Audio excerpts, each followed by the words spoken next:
Previously.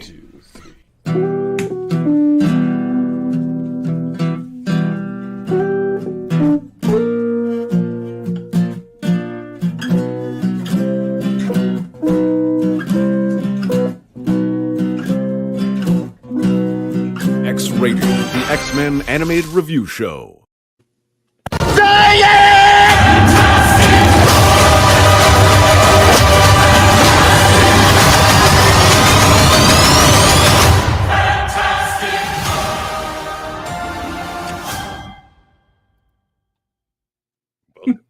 Those mermaid glasses are freaking cool, man. I made them out of those other glasses I've worn on the show before with cardboard and They're cool. From a distance, through a lens on or whatever, they look good.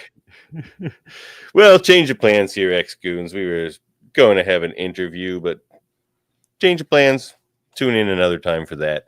We're going to talk about Fantastic Four tonight instead. I am your host, Harvey Skelder, and with me, as always, my co-host, Shalandre Bal. Namaste. Indeed. I feel like that's something Someone named Shalabal would say. What would Harvey Skelder say? Have you found your Lord and Savior, Mole Man? You know, of all the people I want to believe in, I think Mole Man would be the one I could get behind. You know, eschewing modern society and living underground. You know, getting away from the regulars. I could get behind that. Our buddy C-Jack's here. How's it going, C-Jack? It has been a while. C-Jack. Did you see Fantastic Four, C-Jack? It was glorious. Well, spoiler. Well, look, this is a spoiler review. That's the first spoiler. I loved it. Look at this guy. He loved it too. I hunger for popcorn and 80 of your Canadian dollars. Oh, he got him. He got them all. But he came with 2 large popcorns. I don't know if that was the case everywhere, but at my Cineplex theater, yep, more than I could have ever eaten. But he was a nice companion. I went by myself and I put him in the seat next to me, and we enjoyed the show. Galactus and Galactus together. Yeah, I'm glad to hear it. Yeah, I saw it Friday at noon, and you? Sunday afternoon. Sunday at 6 something. Sunday 6. Very good. Yes. Was it busy? Not really. No. No, yeah, pretty busy. I mean, for a noontime show, not on a weekend. So, but you know, I just walked in. I didn't pre-buy my seats or anything. So, yeah, no, yeah. It was fucking cool, man. I really liked this movie a lot. It was really cool. The music, let's just start off there. The music was amazing. The guy did the music, actually. Michael Giacchino, he does everything. He does all the good stuff these days. Yeah, when I looked at the other movies he'd done, The Batman, Rogue One, bunch of stuff. Let me see here. There's a full list of this stuff. A lot of TV show, too, if I'm not mistaken. I think he did Werewolf by Night. Did he? That's a good one. He directed it, actually. Oh, wow. I believe he's listed as the director here. Fantastic Four. Yeah. He has all the Spider-Man movies. He did Thor, Jojo Rabbit, The Incredibles, Coco, Batman, Lightyear, Star Trek shorts. Mm-hmm. Yeah, super, super cool. The music was gorgeous. I love the music. It fit period really well. I liked that it sort of took place in this sort of arrested like 1960s, but with high science involved too. Because Reed exists in that world, so that's why they have the science. Yeah, they don't have cell phones, but they have, instant record makers that you can have in your house. I hunger for your Blu-rays. And teleportation. Give me your Blu-rays, Andre, or I will devour your planet. Listen, if I could give them to a Galactus, I would. You do it? You would sacrifice your Blu-rays for the rest of it? If it would save the planet, yes. Well, that's really nice of you. No, I try. Because if Galactus came looking for my Galactus head popcorn bucket, I don't know if I could give it up. I hunger for your popcorn bucket. That in my likeness. Well, no, I paid good money for this Galactus. No, anyway, that would be a debate there. But the parenting themes, of course, really got to me in this movie. Like I cried more than once. And like one of the times I started to cry, I don't think I was supposed to at that point because like the big cry scene was coming up, but I was like already there. Oh man, I leaned over to my friend just when it got to the part where Johnny was going in. And I leaned right over to him and I said, Silver Surfer's going to stop him and do it. And then he's like, what? And then it just came right in. Because I was like, of course he would. Like, if you just never saw her again up to that point, like, how would that be so terrible? I actually didn't see it coming because really, I thought I thought it was going to be like the Annihilation. He was just. I was kind of thinking that too, but I was like, this is a lot to. I thought they'd set up the sequel with that. I was like, when Johnny's in the negative zone, and boom, there's your. He's not in the negative zone. He just gets Galactus just teleported to some other part of the like some distant edge of the galaxy. So he's still in our galaxy. He's just without a ship, stranded somewhere in the ether. True, but there could have been, they could have did a MacGuffin or a mistake, and Johnny ended up in the negative zone or something. Who knows? Yeah, that's what I thought for a second. It makes better for it's a better story. Uncle Johnny loves him. It's a better redemption story for her, to be able to go off and make the ultimate sacrifice. Good Silver Surfer too. Galactus I thought she was great. Like, not like she was like a massive part of it, but like as much as she could fit in for the story they were telling. How long was the movie? What was the runtime? It wasn't that long. I think it was probably only like an hour and 40 minutes or something.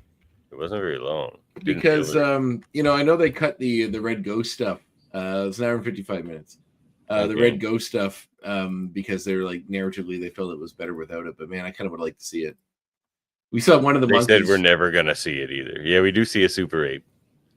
Which is fun. But I think they'll just cast Malkovich as something else, but probably something bigger as well. So, you know what? Like I think I said this before, but there's a rumor that he might have been playing Reed's father, who also would have been an interesting because he is like a multi-dimensional hopping lunatic genius too, right? So it would have been very interesting to see what they'd done with him. Yeah, that could have been interesting too. I mean, they could still go that route with it if they wanted to.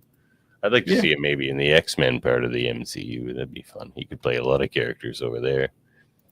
Well, if I do recall correctly, doesn't the X-Men crossover with FF and not just in the obvious crossovers, but doesn't Franklin and like Jean Grey's kid have a kid in the future that's Hyperstorm or something that's like a crazy villain? Maybe. Pretty sure. In the Days of Future Past world, Rachel and Franklin are together. Yeah, but I think in the future they have a child who's like becomes a bad guy named Hyperstorm, who's like a crazy. Jonathan Richards is a mutant. Let me see. I will bathe in your. His quote: "I will bathe in your blood. I will bathe your blood on my gloved hand, and there's nothing any of you can do about it."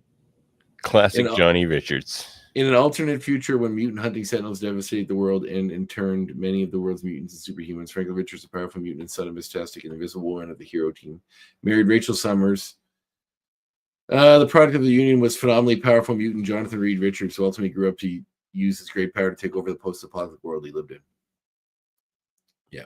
I remember having a comic with him in it where like Reed and them were fighting him in like the modern day. And I think they end up trapping him in a universe of Galactus, so Galactus can feed off him for eternity and stop eating planets at that point. Yeah, I feel like that. I recall that actually. Now you mention it. I don't know where that was, but anyway. Speaking of Galactus, oh man, wow, scary. It's so funny that like the whole issue when they did the Rise of Silver Surfer, also not a bad movie. The Silver Surfer in that was fantastic. In that one too, the Doug Jones one. Yeah, Silver Surfer was great. The movie, not so much. Yeah, it had its moments, but yes, it was not so great. Apparently, there's a plan for a third one that would have had like the Puppet Master and a bunch of other characters in it too. They reference him in this movie. I would love to see a Puppet Master. You know what? Malkovich would play a really good Puppet Master. Well, yeah, because he's the father of the Thing's girlfriend, Alicia Masters, right? Who we don't get in this movie, Alicia. No, so we they get can go that Natasha route. Leone, who's like, well, maybe Natasha Leone's like a stand-in for him. She's not blind, I guess, but No. I do like her. I think it was nice Yeah, having she's her good. in it.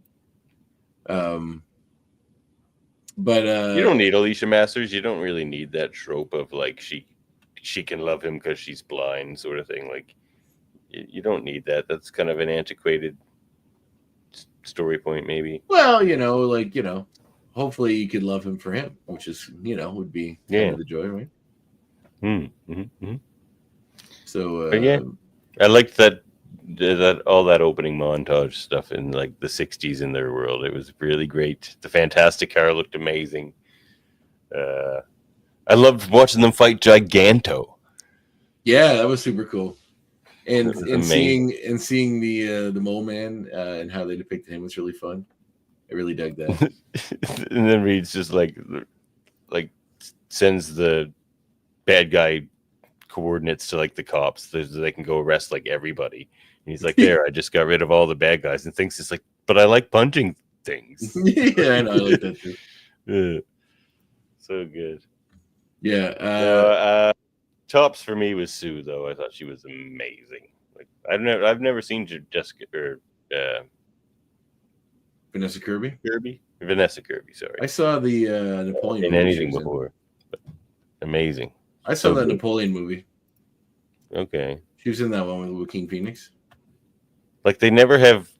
Like I like Jessica Alba, but she doesn't have that gravitas to play Sue Storm. Sue Storm like just has to have this like kind of like not only beautiful but like just insanely powerful kind of gravitas. And Vanessa Kirby has that. Yeah, I can see that. And like didn't find Kate Mara had that either. Like I never watched that one. This didn't look like good at all to me from the beginning. It was very, very bad. Really? Yeah. One of those ones where you're like, how did that get made? Yeah. Yeah, but Galactus looks amazing. Practical effects. So in that original movie, they said that's when they made him like a cloud because they said they didn't want that it look ridiculous having a giant guy with a purple helmet. It did not look ridiculous. It looked fucking awesome. The voice was amazing. Innocent's voice is fantastic. Oh, so good. Like he looked so cool. There's an otherworldly, godlike quality to him that seemed beyond our understanding, which is like perfect. But also like a humanity, and when he's like talking about how he used to be like them, and like he's just like you can feel for him. He just wants to end his hunger. He's sick of feeling hungry all the time. Yeah, like they've talked about that in the comics too. Like as soon as he eats a planet, he's immediately hungry again, and he just feels hungry all the time. Yeah, and like they explain that he's from a universe before our own, so like they do like it seems like the backstory of the character does tie into his actual comic story. It sounds like it's pretty much exactly that. It is exactly. He even uses the big machine to actually eat the planets, like everything. Yeah, his ship, like yeah, it's pretty great, I must say. I was almost expecting Reed to grab the ultimate nullifier. I was waiting for that. They didn't go that route, but I was actually kind of like, and I was also kind of thinking, what if the Watcher would play a part in it because of his connection to the original story? I never thought of that. But I guess what it's sort of already kind of dealt with the Watchers and their whole deal. Oh, for sure. But no, man, he looks so cool. The voice is so cool. Shia LaBeouf was pretty great. I thought she was awesome. Yeah, Mole Man was fun. I would definitely watch a movie where Mole Man is actually a threat. Like they've kind of made him more the point where he can't really seem like a threat. But going down to Subterranea was cool and seeing like that world. Yeah, I liked when he was like, moloids, though. I was hoping to see some moloids. When he was like, wipe your feet, he's like, nah, I'm kidding. It's all dirt. I'm kidding. It's everything's dirt. But he had such a like, you don't know really much of his story, but like, you know enough to know. And like they reference the Puppet Master and Diablo and the Mad Thinker and the Wizard. So I was like, oh man, like the Mad Thinker with the giant robot, the Awesome Andy. Like, Awesome Andy. Like I just want to see all those characters show up. They kind of allude to them in the cartoon, they're watching. True. That's where I thought it was funny how that's how they tie in It's Clobbering Time. Like it's just from the cartoon. It's actually a pretty genius way to do it, because it does seem kind of ridiculous to just yell it regularly. I mean, obviously, we're living in a world where there's, you know, they were smart with this. They did all the stuff so smart. yeah. No, I was very impressed. Herbie was awesome. Great kind of Herbie was looping awesome. The all the fun science stuff with the space, and like they didn't like I said to you earlier, and I guess you didn't say we're on air, but like the idea that like I'm very happy that as comic fans, like we've gotten to the point where they stop apologizing for being comics. You know, like it seems like a lot of these comic movies like try to find a cool way to like eschew the fact they're comic books and really make it in the real world, which is fine for some things, but I don't know, man. I don't need that for like Superman was like a lived-in world where like, hey, this is a comic world. Have fun in it. And Fantastic Four felt the same way. I was like super excited. Yeah. Very different movies, but I was very excited to like just get dropped in. At first, I was kind of like bummed that it doesn't fit within the Marvel universe, and like we're not going to see them hanging out with the Avengers. I know we will with multi-dimensional shit and Doomsday, but I was actually after this movie started for a while, I was like, you know what? This might just be the best way to do the X-Men as well. Just make them another parallel universe, you know, instead of they don't fit in with the rest of the Marvel universe and just make them their own thing. But they're going to make them all their own thing. Like Fantastic Four will be with the rest of the heroes in Doomsday, and they'll stay with the rest of the heroes. You think so? What about their own world? Of course. Well, it'll be gone. Doomsday will be like all the worlds will be destroyed. It'll be like, well, that's horrible. Then why would they go through all that battle against against Galactus? It was all for naught. Yeah. No, I don't want that. I think that's what it'll be. But at least Galactus didn't get to eat it. At least Galactus didn't eat it, I guess. He's just starved a cosmic entity. Cold comfort, I tell you. Yeah. Well, I mean, that's what I think. No, I know, 100%, because Kevin Feige even said he wants to team up Spider-Man with the Fantastic Four in a movie. That would be awesome. That would be super. Freaking cool. Right, it would be awesome. That should be Fantastic Four 2. It should be called Fantastic Four and Spider-Man 2. Just Spider-Man trying to join them. Yeah.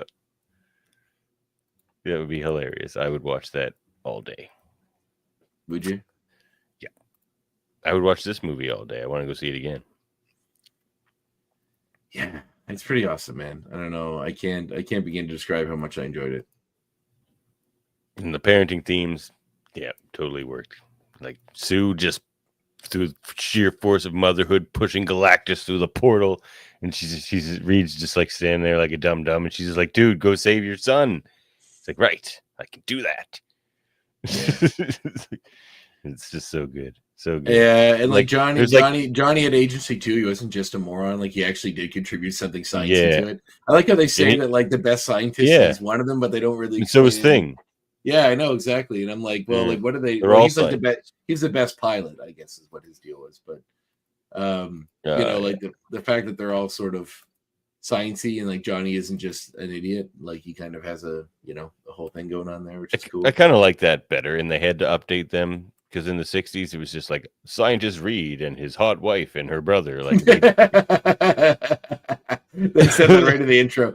We're sending Reed Richards and his hot wife and a dumb brother in space with his college roommate who happens to be a pilot and made of rocks. But he grew a nice beard, and that was nice. Yeah, I was curious about that. I kind of like looking at when it looked like he had a beard in the trailer. I was like, oh, maybe they're gonna like jump ahead some time and like they'll break up and they get back together or something. But then I like that he just grew a beard because they're conserving power and he didn't want to use the power to shave.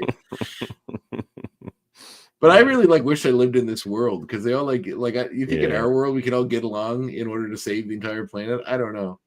No. I'd hope so, but Jesus, I don't know. No. Too many non-believers out there. No, I think it's better that they're all scientists because they were based on challengers of the unknown and stuff, so they should all be skilled and be there for a reason. Yeah. And Johnny kind of had his sciencey thing going on, and Sue was more of a kind of an outreach, kind of political ambassadorial figure. Yeah. Which was good spot for her to be. There was some fun invisibility gags, but they weren't like the silly ones where Jessica Alba just always ended up naked constantly and she would have to go invisible. And Johnny was funny without having to try and be funny. Like in the Johnny Storm from Chris Evans, though he was great in Deadpool and Wolverine, was always just trying to be funny in the movie too. Like it was just like Johnny's trying to be funny with Ben, or like this Johnny wasn't trying to be funny. He would just say funny things. Like when he was kind of infatuated with Shalabal, he's just like, they're like, stop saying sexy. Like he just keeps calling her the sexy alien. Right. The sexy naked alien. He's like, look, I know Johnny likes space and Johnny likes women. Yeah. So I know what you're thinking. Johnny loves the sexy space alien. Yeah. But we had a moment. Yeah, I like that. And she was cool. Like the actress that played her, I know she's from Ozarks, and I saw her in the Wolfman movie that came out this past year, and she was good in that. She was good, yeah. Yeah, she was really, really good. Parenting themes there too, where he appeals to the fact that Galactus made her leave her daughter. Well, to save her own world, but yes. Yeah. And then, it's like that another kid's in danger because of Galactus. Oh, when Galactus was like took Reed and was like squeezing him apart, that was so cool. There could have been a bit more Reed powers, maybe in the movie. They'll do more in the second one, I'm sure, and then Doomsday. Yeah, it was, I like that they didn't spend I don't know, they made it look pretty cool. I felt like it was. Oh, it looked good. Yeah. Just he didn't use it a lot. Like normally, like I guess they would never do it this way, but in the comics, he'll just like sit around with a super long neck, like just because he's like looking down at something or something. He's always stretchy somewhere, it seems. But it depends on the art. And he wasn't so much like that in the old comics, I suppose. And it was definitely a nod to the Kirby stuff. So yeah, and man, and like all the Mole Man design, the seeing the Giganto, just I don't know, like living like, and even 4 years have passed from at the end of the movie to the Stinger scene, so like we get to know that there's more even beyond that, like other stories that we're not seeing. So I don't know. I kind of like. There's a part of me that just wishes we got like a regular. I know like Marvel's got a whole lot going on and this whole thing they're building, but I think it'd be really neat if we could just get something where it's just like Spider-Man was, like if we got a Fantastic Four movie that doesn't have to time, like we could just get more stories of them from living their lives like they did before. I don't know, man. I like to see that. Me too. I want to see a ton of this team. Yeah, it was really good. It was really well done. I was super happy. My biggest, I leaned over to my friend after the movie was over, and I was like, Galactus's ship is still just hovering above the Earth. Like, you think about the untold like technologies they could find there, because like when he came down, he just left it up in space. So it's just I mean, they blew it up a bit. Not really. Like they definitely did some damage on it. Like Johnny, that was before they got back to. Yeah. So it's maybe a little bit broken. I don't think so. They could like tie into Doomsday the fact that Reed went up there and like reverse engineered it all, and that's how he has his interdimensional new transport device. I liked when they showed her talking to the United Nations. Latveria was the representative. Like it was an empty placard with an empty seat. Yeah, that was good. And then of course, no mention of Doom whatsoever, though. So like we do see him. We do see him in the Stinger briefly, but not his face. Yeah. No, but like the idea of him having any connection to Reed isn't mentioned whatsoever in this movie. No, and he may not need it. They can just build a new rivalry. It doesn't have to be this college thing. Like, it'd be interesting if they did, though. It'd be kind of fun to see, Robert Downey Jr. fitting into this world. As like, it's like an angry, like you use that CGI stuff they used when they made him young in the other movie to like, it makes sense as to how it works out that way. Doomsday intrigues me. I can kind of figure out how Secret Wars is going to go. I assume it'll just be like the beginning of Secret Wars. But I think it'll just be like a big, all the parallel universe good guys versus parallel universe bad guys in some giant battle. That would be cool because we haven't seen just people with superpowers fighting people with superpowers, really, like bad guys and good guys. It'd be cool if it did turn into something with the Beyonder, where like maybe Doctor Doom's Doctor Doom's ultimate plan gets foiled at the end of Doomsday, but it draws the attention of the Beyonder, who wants to do a bigger thing and find out what's stronger, good or evil. I mean, because in that story, they Doom does get the powers of the Beyonder briefly, and then that could explain why they're combining the universes and doing their whole thing. Could be. Yeah, I mean, I just assume we'll get Valeria maybe in the next one too. Maybe, yeah. I always like that. That could tie into Doom as well, and they could tie it right into the comics where she's having trouble giving birth, and Doom has to save her. Yeah, I was going to say, was it Fantastic Four 400 when Valeria was born? I think so. Because Doom would only do it in exchange that he could name. Yeah. The baby. And I be the Godfather. Reed even says something, and he's like, I'm not going to call her Dooma Richards. I'm not. I thought that was funny. Yeah. Valeria is a good name. I like that name. And I like the sort of even the whole like the world kind of turning on them a little bit, thinking that they had to sacrifice the kid to save their own planet. I think where they left an opening for Doom there too is like Reed and the Fantastic Four weren't having any trouble at all with the threats on their world. So it's like they finally met a threat that'll like challenge them, of course, with Doom. So that should be really good. Yeah. Yeah. No. I mean, give me some sequels now. Give me the Spider-Man one. Give me Doomsday. Let's go. Yeah, I'll be down. Let's go. Yeah. It's going to be a while for Doomsday, though, I think. Yeah, probably. There's no more Marvel movies this year, but Eyes of Wakanda comes out in a week. What's that, TV show? Yeah, 4-issue thing. A lot of the character designs by our friend of the show, Stephen E. Gordon. Ooh. Check that out. Looks to be an Iron Fist in it. Ooh. Is it like a prequel? I don't know. I don't know what to expect of it. I think it's a prequel. But what part of Fantastic Four oeuvre would you have liked to see but didn't in this movie? Other than the Red Ghost, I mean, the Fantastic Car was there. Herbie was there. She-Hulk. Yeah. All right. She's a prominent member of the Fantastic Four. Often, I would like so to see like her show up in like the teaser. Spider-Man, Wolverine, the Gray Hulk, True, and Ant-Man was at one point. Yeah, but a lot of those characters Ghost Rider. But they were their own Fantastic Four, whereas Shulky was just on the team to replace Thing and was there with the rest of the family. The female thing, She Thing. Yeah. Terrible name. No, it's Miss Thing, isn't it? No, that was a different character. There was Miss Thing. I would have liked to see Blaster. Maybe someday we'll get the living bomb burst.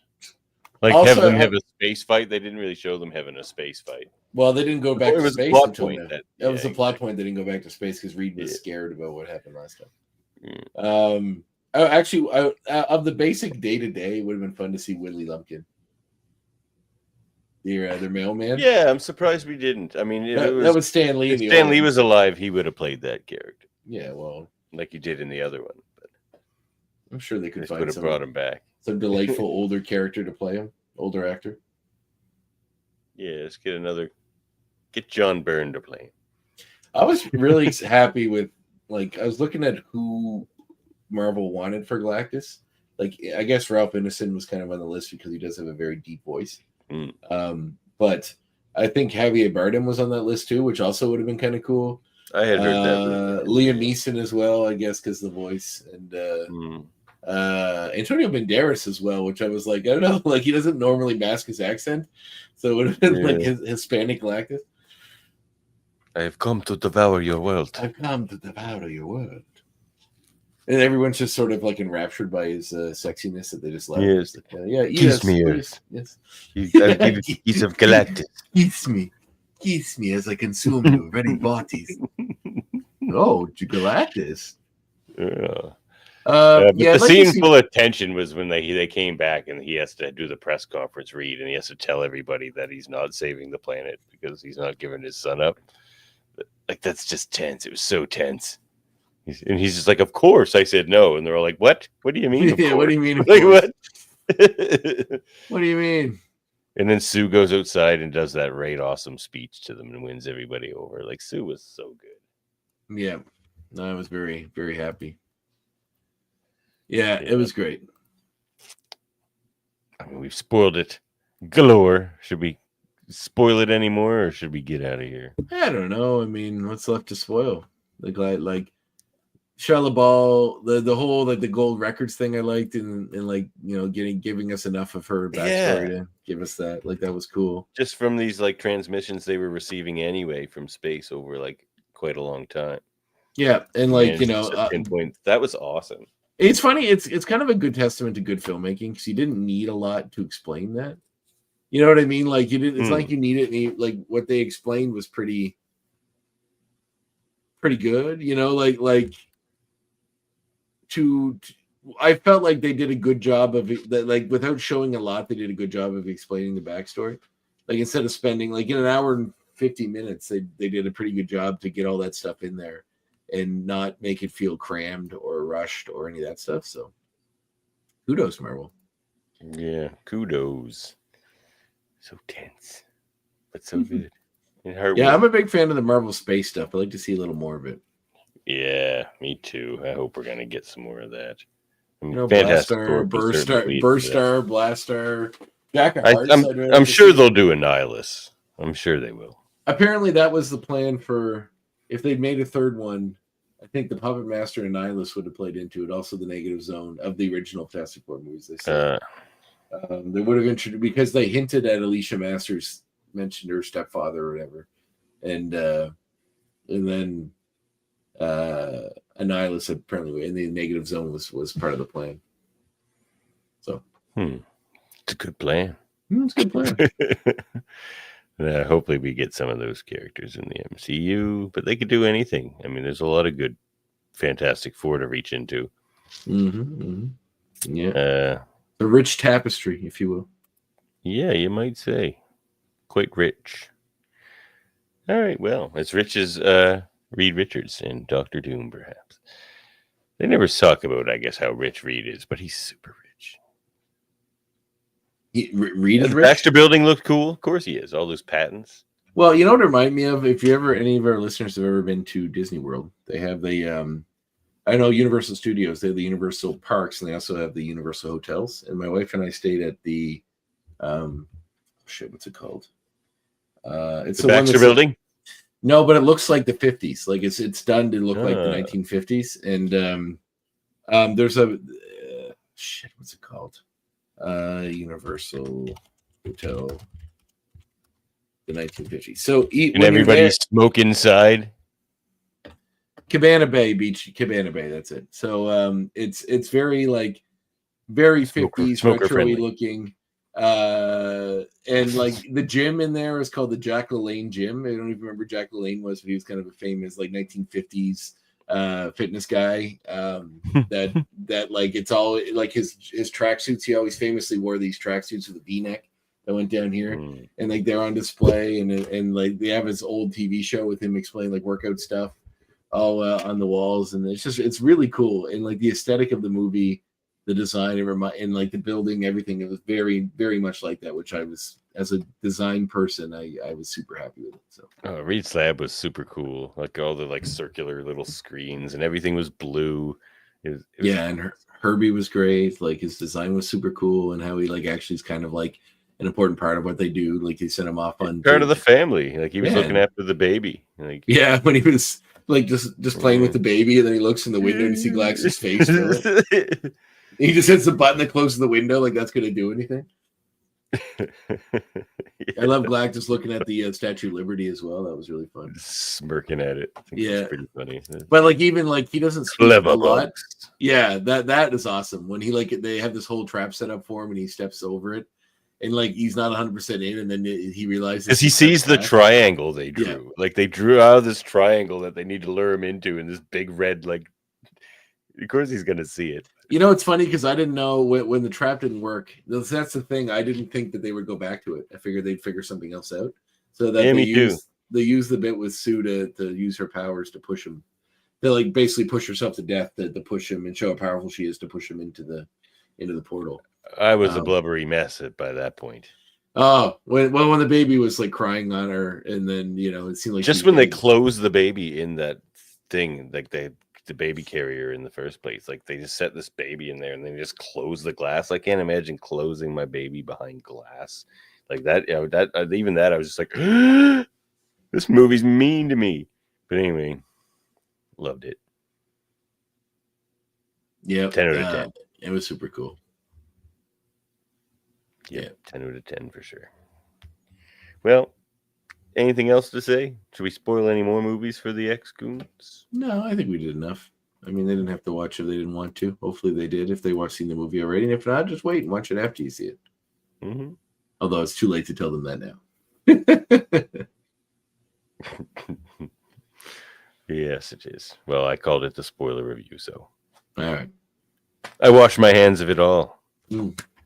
And let's add a little more garlic, though, just to give it a little zip. Soupçon.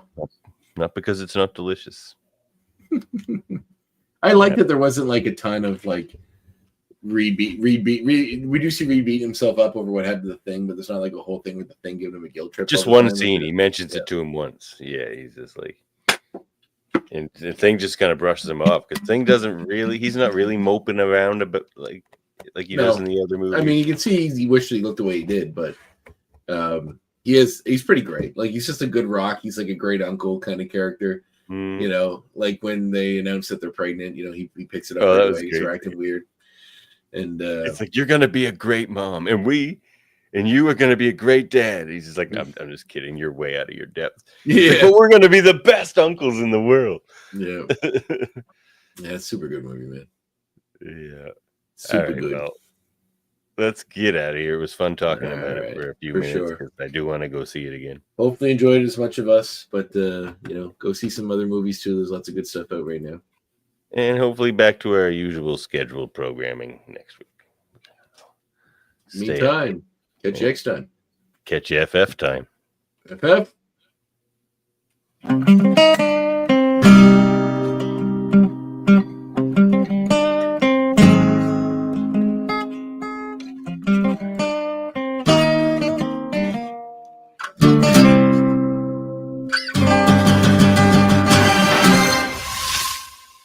If you're curious about the teachings of Mole Man, consult your local library.